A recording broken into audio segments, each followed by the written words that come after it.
Hey guys, what's going on? I wanted to shoot this video, kind of a different perspective. I'm on a computer actually here getting ready to record some music stuff for this coming weekend, and I wanted to kind of shoot this and different kind of, I'm doing this kind of different thing where I'm trying to set the phone up, and I think it looks a lot better. It gives a different view of what I'm doing. But yeah, I am getting ready to record some of the music kind of videos for this week, and possibly next week. Tomorrow I'll probably record some for next week. But yeah, I do have some stuff up here. I'm getting that ready. I just want to talk about pro wrestling this week. It's not going to be that long of a video, to be honest. This week was kind of a dud again. Another kind of dud week for wrestling. Raw was really good. It was super entertaining. I enjoyed everything about Raw. It was really good. As far as SmackDown, it was horrible. That thing was horrible.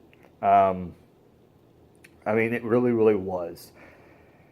It got to the point to where, I mean, I didn't even.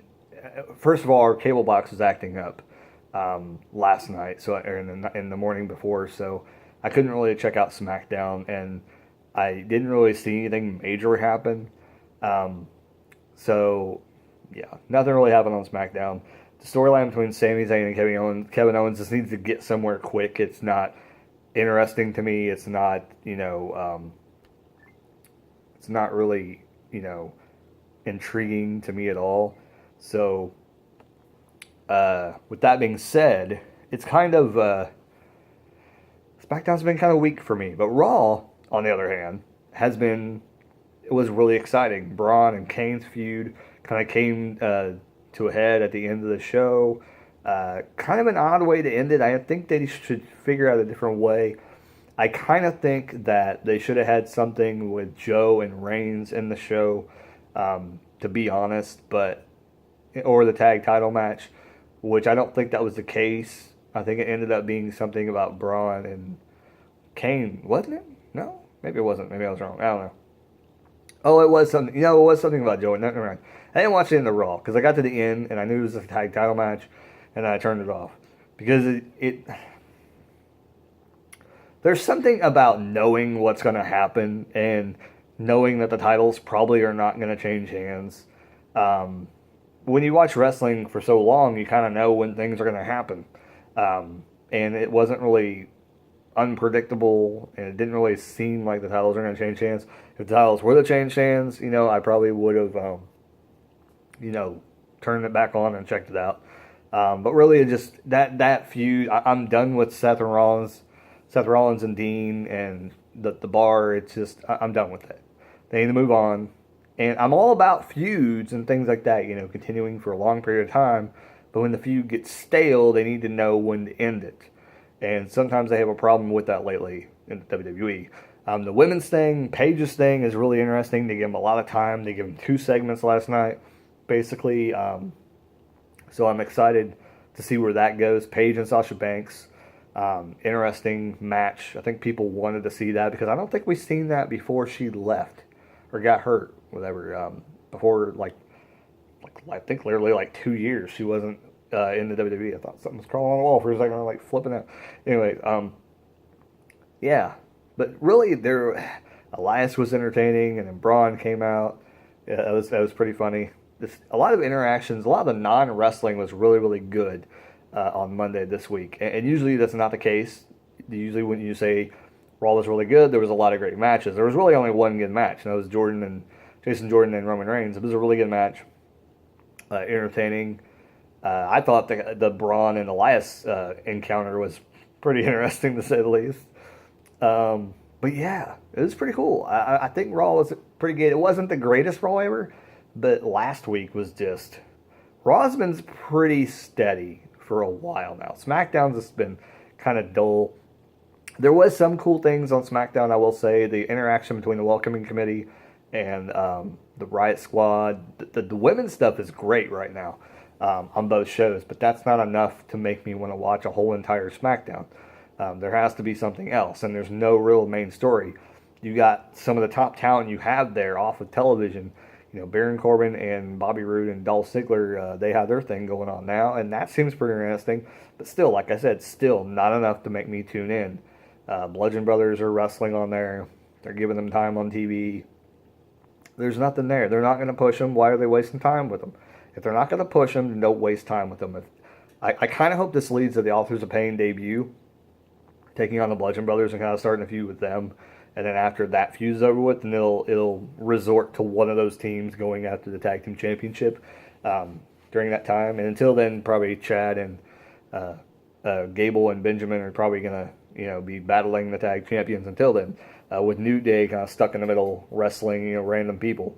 But yeah, NWA Pro Wrestling. Tim Storm actually, I guess, wrestled Josephus. I didn't really see the match, but I will say that if you haven't watched it or anything like that, I haven't watched it yet either.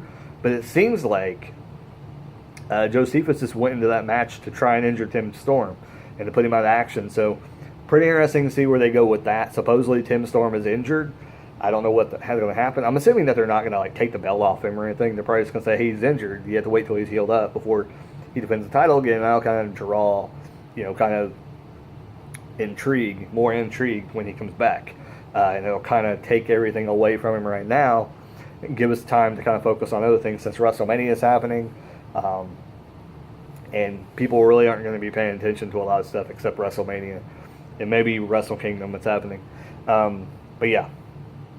I don't think I have really anything else. Impact Wrestling, I don't really know what's going on there. I haven't really seen it. Starting to kind of look at Ring of Honor again, so we'll see what happens with that. Adam Page seemed to be a lot more highlighted now. Dalton Castle starting to get a push on Ring of Honor, I've noticed. That's interesting. I do like both of those characters, so kind of excited to see where they're going. Jay Lethal kind of being pushed back as well. Kind of still in the title hunt, but seems like he's kind of being in and out, kind of making him relevant, but kind of keeping him kind of higher up in the company. I think it's time for Jay Lethal to go somewhere else, to be quite honest. I think maybe even signing with Impact would be kind of an awesome thing, to go back to Impact and be a major player, because I think he could do that, and they could push him as a major player right now. Because of him being in Ring of Honor, he could bring that, what he's learned back to Impact, and actually, I think he's a little bit, but he's way better than what he was in Impact before. His charisma was always there, but I think him coming back and, showing Sanjay Dutt that, hey, I could still go, but I'm way bigger than the X Division now. I think that'd be interesting to see where Jay Lethal can go now, in terms of, going after the world title and Impact and stuff like that. I think that'd be cool. As far as that, I don't really have anything else. New Japan, I don't know anything about New Japan this time, so Lucha Underground, I guess, is starting to possibly film again, so I don't know. I still need to catch up on that on Netflix, but that'll be really cool when that gets going again.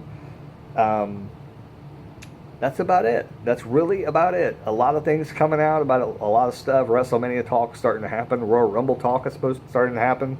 So that's always an exciting time of the year. So stay tuned for more about that. But there will be a lot to talk about in the coming weeks because of everything that's going to be happening with the Royal Rumble right around the corner, a couple pay-per-views away. I believe Clash of Champions, there's something else, and then there's Royal Rumble, I think. Or is it Royal Rumble? I'm thinking there's another one before Rumble, I thought, but maybe I'm wrong. But anyways, there you go. No, it is the Royal Rumble because it's January. So it's the Rumble. That's the next review. So we're really close to the Royal Rumble. Things are really going to start to kind of shape for WrestleMania. So I'll start to kind of roll out my WrestleMania predictions. I think last year around this time, I kind of started to guess of where they were going. And this year, I'll be completely honest, I have no idea where they're going. They're at a point right now that they could go in any direction they want and really have a great WrestleMania. So I think no matter what, this WrestleMania is going to be one to watch. Last year was pretty decent, I thought. So this year they have really a chance to make WrestleMania 34 a big deal. So coming in around 10 minutes, I'm going to end the video. I don't really have much to say today. Really, wrestling was kind of... And the weird thing about it is I saw an NXT video and it was talking about... Or it had Sonya Deville taking on Ruby Riott, I think, in the tapings this week that was aired. And I'm like, wait a second. And for some reason, I thought they were on the same team. But I'm like, oh yeah, wait. Sonya's on Raw. Ruby went to SmackDown. So this must have been taped like right before they went up or something. But yeah, I don't know who won that one. And then they announced, oh yeah, I didn't even talk about that. The NXT World Championship number one contender kind of thing going on. They officially announced Drew is injured. He wouldn't be able to compete for the championship at NXT TakeOver or wherever the Royal Rumble is going to be at. So it's, they're having this, they're having 4 matches, and then there's going to be a fatal 4-way because every 4 weeks there'll be a match. The winner of those matches will be in a fatal 4-way. I think like the week before TakeOver Rumble weekend, whatever the hell that town they're at. I think it's Philadelphia, I think, actually, where it's going to be at. So it should be a really good TakeOver. But anyways, yeah. Trent Seven, I think Trent Seven and Killian Dane was this week. I don't know who's next week. I don't know what others precede that, but Aleister Black is taking on Adam Cole. I don't know who won the Killian Dane Trent Seven match. I have no idea. So I guess we'll find out when I watch Steven Larson. I usually just kind of watch Steven Larson sometimes to get that news, but I haven't get to watch it yet because I think it comes out tomorrow. No, it'll come out later today. Never mind. But anyways, Steven Larson's going in Raw. If you want to check them out, definitely worth checking out. They're kind of cool to watch. I'm really hooked on them. I watch everything that they come out with. Anyways, Aleister Black, Adam Cole, Killian Dane, Trent Seven. Those are 2 matches. Velveteen Dream versus Cassius Ohno, and Roderick Strong versus Lars Sullivan. With that being said, I would have guessed that Trent Seven would beat Killian Dane, and Velveteen Dream will beat Cassius Ohno, Lars Sullivan will win, and then Aleister Black would beat Adam Cole. I don't know if there's going to be any shenanigans. Now, if Killian Dane wins, I think that'll kind of set the precedent to what the winners are going to be, because if Killian Dane won this week, then most likely it'll be Cassius Ohno, Aleister Black, Lars Sullivan, and Killian Dane. So there'll be all these big heavyweights going after Almas. That'd be interesting. Now, Trent Seven won.